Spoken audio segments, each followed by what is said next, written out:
The biggest advantage that you're going to see having an effect of international events in the national events, number one, transportation. So transportation, if you start looking, in the year 1869, the same year when Mahatma Gandhi was born, Suez Canal was open. Suez Canal, now if you observe, now, by the way, prior if you want to reach to London, the Atlantic Ocean, you have to take all the way route to Cape of Good Hope, which is a very long journey, and that made actually British to spend register more losses and few profits. So net profits are very minimal.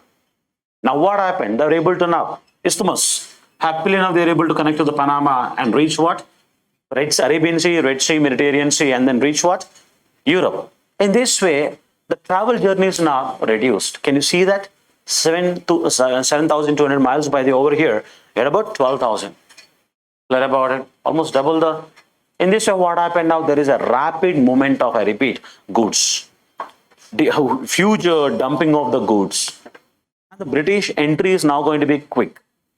And now Africa and Asia are going to be the biggest colonies that British is now going to enjoy.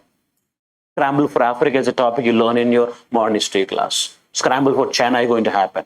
The entire South Asia, Southeast Asia, Central Asia, East Asia, you understand, Middle East. These are all now going to be the result of these colonial contacts. Clear about it?